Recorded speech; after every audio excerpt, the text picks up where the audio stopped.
네, YTN 라디오 이재현의 뉴스 정면 승부 1부 시작합니다. 오늘 주요 뉴스 정리해주는 뉴스 인앤아웃으로 시작하는데요. 뉴스 전해드릴 김영민 아나운서 나왔습니다. 안녕하세요. 네, 안녕하세요. 네, 뉴스를 해설해줄 이동호 기자 함께했습니다. 안녕하십니까? 네, 안녕하십니까? 네. 자, 조금 전에 바이든 대통령을 태운 미국의 대통령 전용 기조 에어포스 1이 지금 오산공항에 도착했는데요. 아직 트랩에서 내리지는 않았습니다.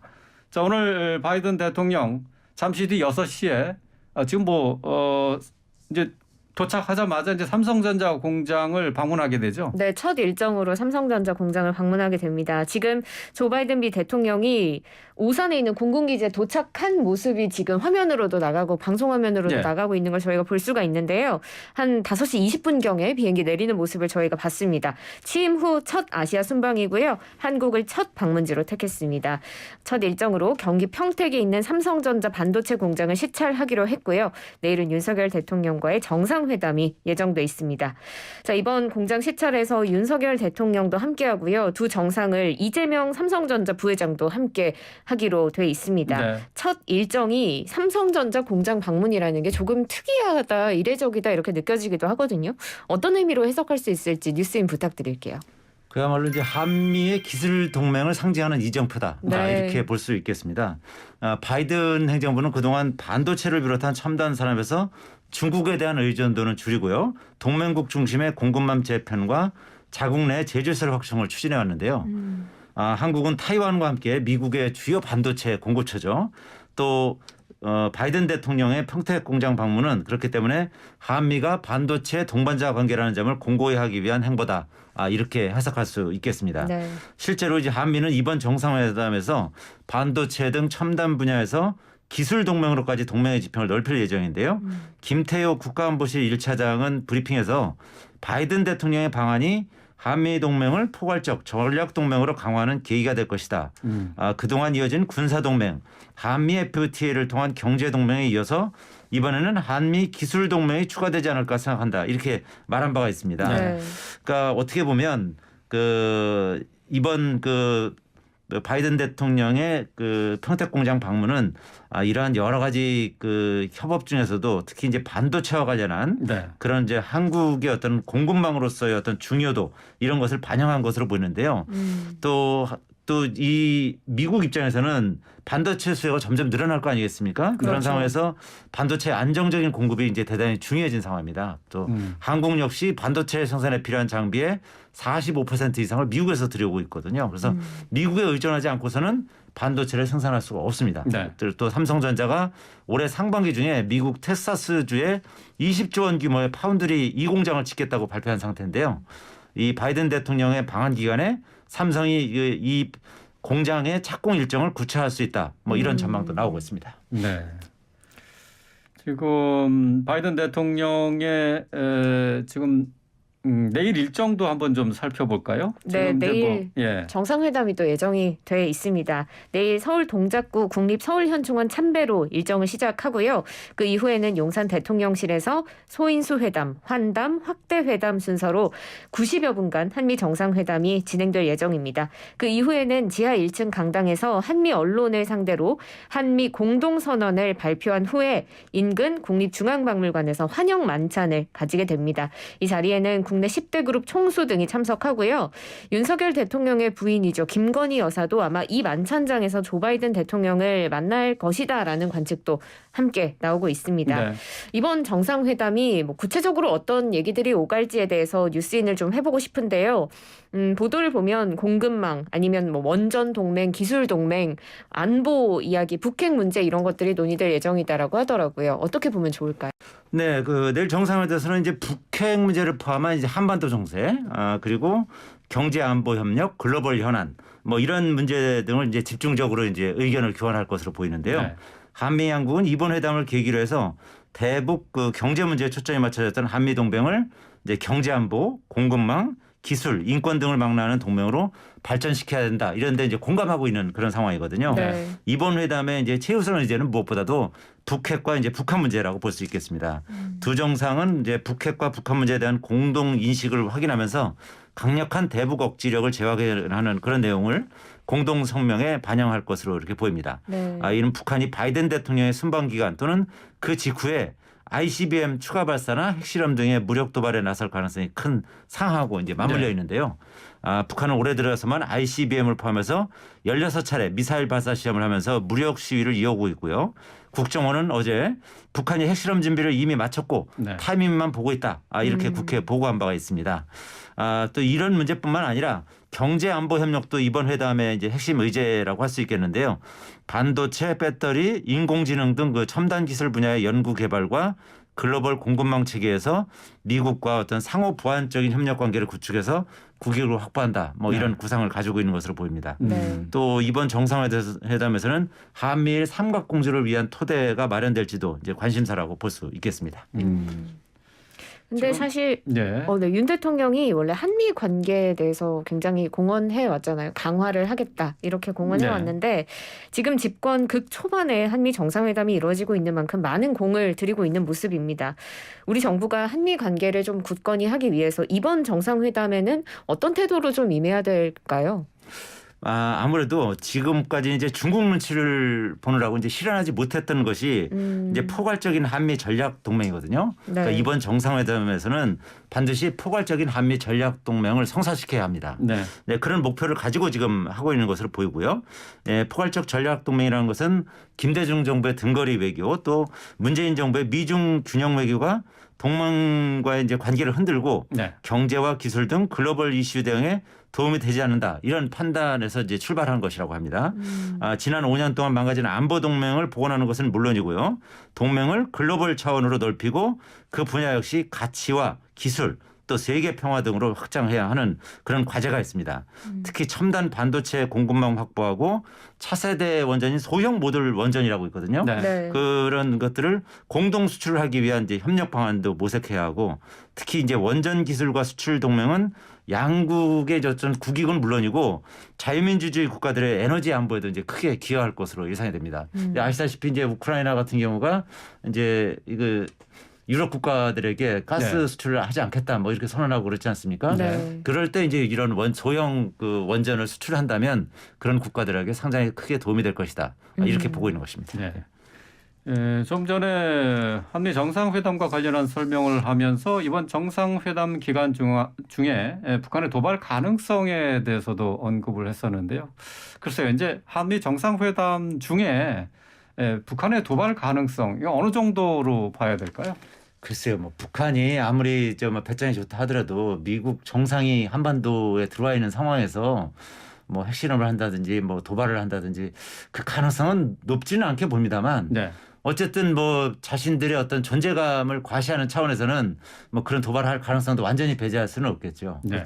하여튼 제 식견을 봤을 때는 뭐 그 가능성은 뭐 높진 않다. 이렇게 보고 있습니다. 예. 근데 일단은 이제 북한이 핵실험 준비를 마친 것으로 일단 이렇게 전해지고 있는 상황이고 또 탄도미사일 발사와 관련해서 연료를 주입했다 그런 소식도 들어와 있거든요. 그래도 강행을 한다면은 한미 정상이 벙커에서 지하 벙커에서 정상회담을 할 가능성도 있다. 그런 일각의 그 예측도 있더라고요. 뭐 그럴 가능성은 이제 완전히 배제할 수는 없겠죠. 하지만 지금까지의 어떤 그 북한의 뭐 태도나 이런 것을 봤을 때 그 정도로 무모한 그 시도는 하지 않을 가능성이 더 높다고 보는 것이 이제 전문가들의 대체적인 시각인 것 같습니다. 네. 근데 이제 한미 간의 안보 동맹을 강화하고 또 이제 경제 동맹 또 기술 동맹으로 이전하는 과정에 있는데 근데 사실 뭐 경제적으로 보면은 우리나라가 중국에 의존하는 것이 더 크지 않습니까? 그렇죠. 안보는 미국 또 경제는 중국에 의존할 수밖에 없는데 과연 이 중국과 미국 사이에 우리나라 외교의 방점이 어디에 찍혀야 하느냐 여기에 대해서는 좀 더 고민을 해야 되는 것은 아닌가 그런 우려들을 많이 하고 있지 않습니까? 예, 그렇죠. 실제로 지금 이제 미국이 이제 기술 동맹 논의를 하면서 미국이 주도하는 반중 연대 성격의 인도 태평양 경제 프레임워크 네. 뭐 이런 게 있습니다. IPEF. 예. 네. 그 IPEF. 예. 근데 여기 그 인도 태평양 경제 프레임워크에 우리가 이제 가입을 하겠다는 거 아니겠습니까? 네. 이제 네. 그렇게 되면 중국에서 상당히 이제 반발하면서 경제 제재를 할 가능성도 배제할 수는 없습니다. 그렇지만 일단 그 문재인 정부는 그동안 이 윤석열 정부는 그동안 한미 동맹이 상당 부분 와야 됐다고 보기 때문에 그런 어떤 중국의 일정 부분 반발에 대해서는 그런 부분을 감수하면서까지 이번에는 한미 동맹을 확실하게 확고하게 반석에 놓겠다. 네. 그런 입장이 강한 것 같습니다. 네, 이 시각 현재 TV 화면을 통해서는 바이든 미 대통령이 오산 미군 기지에 도착을 해서 내렸네요. 네, 내렸죠. 비행기에서. 트랩을 내려서 박진 외교부 장관의 환영을 받았고 지금 현재는 미군 인사들과 대화를 하고 있는 모습을 볼 수가 있습니다. 미 상무부 장관과 동행해서 곧 삼성전자를 방문할 예정인데요. 윤 대통령은 이곳에서 바이든 대통령과 만나서 함께 연설을 할 예정인데요. 이게 7시쯤으로 예정이 돼 있어요. 7시쯤에 한미 정상의 연설이 진행이 되면은 소식 들어오는 대로 현장 연결해서 들어보도록 하겠습니다. 네, 다음 뉴스 이어가도록 하겠습니다. 오늘 오후 6시 잠시 뒤에 국회 본회의가 열리는데 여기서 한덕수 총리 후보자 인준 표결이 예정이 되어 있습니다. 근데 민주당에서 의원총회 때문에 4시에서 있었던 것을 6시로 늦춘 거죠? 네, 맞습니다. 그리고 또 방송 직전에 당론이 채택이 됐죠. 한덕수 총리 후보자를 이제 표결에서 가결하는 것으로 당론이 채택이 됐다 이렇게 속보가 들어왔습니다. 저희 이렇게까지 대본 내용이 많이 바뀐 게 되게 오랜만이라고 생각이 들었습니다. 방송 직전까지 한 3-4번 바뀐 것 같은데요. 찬성하기로 당론을 결정할 것이다라는 예측은 사실 그렇게 많지 않았잖아요. 네, 사실은 어제 저희 방송 때까지만 해도 부결론으로 조금 더 힘이 쏠리는 모습이었긴 하거든요. 그리고 워낙 민주당 내에서도 의견이 분분한 상황이라서 이게 4시 표결에서 6시 표결로 미뤄진 것도 민주당이 의견을 모으지 못하고 좀 경론이 이어졌기 때문으로 풀이가 되고 있었고요. 그런데 당론이 결국은 채택이 됐습니다. 사실 당론이 채택될지 자유투표로 갈지 여기에 대해서도 지금 의견이 다양했는데 결국 인준이 될 것으로 보입니다. 민주당의 이런 결정의 배경이 뭐라고 보세요? 뉴스인 부탁드릴게요. 예, 저는 오늘 그 갤럽 여론조사가 발표됐습니다. 네. 갤럽 여론조사가 매주 하는 거고요. 오늘 한 조사는 그 지난 17일에서 19일 전국 성인 1,000명 대상으로 실시한 조사인데요. 나중에 이제 오차 범위는 이제 알려드리겠습니다만 네. 이 여론조사에서 민주당 지지율이 29%고 국민의힘 지지율이 43%로 14%포인트 차이가 납니다. 특히 그 서울 같은 이제 최대 승부처인 이제 서울하고 이제 수도권 같은 경우 보면 서울은 43대 31로 나왔고요. 네. 경기하고 인천은 국민의힘이 42, 민주당이 33% 이렇게 나왔고요. 또 승부처라고 할 수 있는 충청권 같은 경우는 국민의힘이 50%, 민주당 지지율은 13%에 불과합니다. 13%요? 예. 그러니까 민주당 의원들 입장에서는 상당한 충격으로 다가왔을 겁니다. 그러니까 이 상황에서 한덕수 그 국무총리의 인준안을 부결시킬 경우에는 이 윤석열 정부의 발목을 잡는다는 그런 오명을 쓸 가능성이 대단히 높거든요. 그래서 이런 여론조사가 상당 부분 그 민주당 의원들에게 압박감으로 작용하지 않았을까 그렇게 풀이가 됩니다. 이제 아까 저 말씀드린 갤럽 여론조사 같은 경우는요, 오차 범위가 95% 신뢰 수준에 플러스 마이너스 3.1% 포인트고요. 무선 90%, 유선 10%, 전화 면접 방식으로 진행됐고 응답률은 11.3%입니다. 그러니까 민주당으로서는 한덕수 총리 인준을 거부하게 되면은 이게 새 정부의 발목 잡기라는 낙인이 찍힐까봐 지금 당론으로 찬성으로 돌아섰다 이렇게 봐야 된다는 거죠. 누구도 아마 이걸 당론으로 채택하려고는 아마 예상을 못했을 가능성이 높습니다. 대부분 이제 알려져 있기는 당론을 정하지 않고 자유투표에 맡긴다. 뭐 그렇게 되면 이 민주당 의원 중에 한 168명 중에 한 20여 명만 찬성해도 결국은 이제 가결이 될 수가 있거든요. 네. 네. 이제 그럴 가능성이 가장 높았다고 보여지는 건데 이제 왜 그러냐면 지금까지는 민주당은 부적격자라고 계속 낙인 찍어 왔었고 맞습니다. 어제까지도 그랬고 오늘 오전까지도 그랬습니다. 네. 그렇기 때문에 부결시킬 가능성이 높지 않겠느냐 이렇게 봤습니다만 좀 전에 말씀드린 것처럼 이런 각종 여론조사에서 상당히 지금 충격적인 결과가 나오고 있기 때문에 여기서 자칫 그 발목 잡기 정당이라는 오명까지 뒤집어 쓴다면 네. 이번 지방선거 참패가 우려되는 상황이거든요. 음. 그런 부분이 상당 부분 작용되지 않았을까 그렇게 분석을 해봅니다. 그럼 한덕수 총리 후보자 이제 당론으로 가결 채택을 했다는 건 사실 지방선거의 영향이 굉장히 컸다고 볼 수밖에 없겠는데요. 그렇죠? 그렇죠. 예. 네, 그렇다면 이제 앞으로 한덕수 총리가 된다면 이제 앞으로 전국의 향배가 좀 궁금해지는데 어떻게 될 거라고 보시나요? 지방선거에 영향도 미칠 거고요. 일단 민주당 입장에서는 좀 전에 말씀드린 것처럼 그 이 새 정부의 발목을 잡는 정당이다. 뭐 그런 오명은 이제 벗어나면서 하여튼 새로운 전기를 마련할 수 있는 그런 계기가 될 수 있겠다 이렇게 볼 수 있고요. 윤석열 정부 입장에서는 어쨌든 한덕수 총리가 이제 인준을 받게 되면 네. 새 총리를 중심으로 해서 아무래도 순항할 수 있는 그런 발판을 마련할 수 있다. 뭐 이렇게 볼 수가 있겠죠. 그리고 네. 전국도 이제 양당이 크게 이제 이 부딪히기보다는 나름대로 이제 타협점을 찾았기 때문에 상당 부분 순항할 수 있지 않을까 이제 그렇게 예상이 됩니다. 네. 자, 이렇게 되면은 이제 한덕수 총리 후보자에 대한 인준안이 이제 본회의 이제 6시에 투표를 하게 되지 않습니까? 당연히 이제 뭐 가결로 그렇겠네요. 나올 텐데 그렇다면 이제 남는 것은 윤석열 정부의 지금 정호영 보건복지부 장관 후보자 임명이 남아 있지 않습니까? 네. 이 부분은 어떻게 앞으로 전개가 될까요?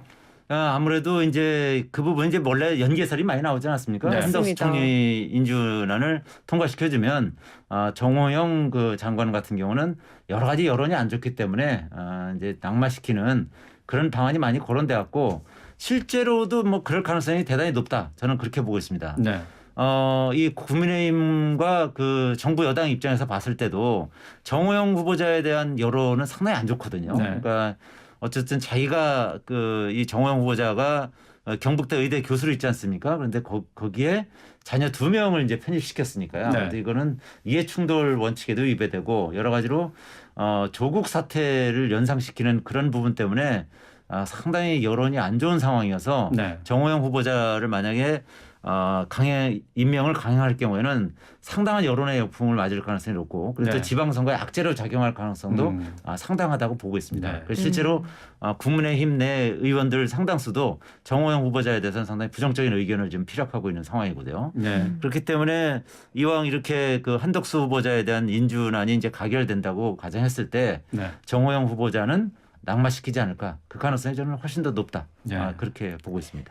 근데 일반적으로 생각을 하게 되면 한덕수 총리 후보자의 인준 가결, 부결 이거에 상관없이 정호영 후보자에 대해서는 부적절하다는 여론이 더 많지 않았습니까? 그런데 지금 한덕수 후보자에 대해서 인준까지 이렇게 기다려야 됐느냐 이런 의견들이 많이 있어요. 굳이 이렇게까지 끌어야 되느냐. 글쎄 이제 결정을 어떻게 날지 모르겠지만은 여론상으로는 그렇게 윤석열 정부에는 좀 부담이 될 텐데 말이죠. 그렇죠. 실제로 제가 며칠 전에 그 오세훈 그 서울시장 국민의힘 후보 그 관훈 토론회 패널로 참석했었는데 네. 네. 그 자리에서 오세훈 후보조차도 나 같으면 정호영 후보자 같은 사람 뽑지 않았을 것이다. 예. 정호영 후보자는 낙마시키는 것이 맞지 않겠냐 이런 취지로 이제 발언을 했습니다. 그럴 정도로 상당히 정호영 후보자에 대한 여론은 악화될 대로 악화된 상태거든요. 그래서 네. 이런 그 인준안과 연계시키지 말고 진작 사실은 사퇴시키는 것이 맞지 않는가. 저도 네. 이제 그렇게 판단을 하고 있습니다만 이제 전국을 운영하는 이제 정부 여당 입장에서는 일종의 그 카드로 그러니까 일종의 딜을 하기 위한 카드로 지금까지 가지고 있었지 않나. 그러니까 정치적으로 볼 때는 이제 그렇게 네. 해석할 수 있을 것 같습니다. 예, 알겠습니다. 본회의 표결, 인준 표결 소식은 들어오는 대로 또 전해드리겠습니다. 오늘 뉴스 인앤아웃은 여기서 줄이겠습니다. 김영민 아나운서 또 이동우 기자였습니다. 고맙습니다. 고맙습니다.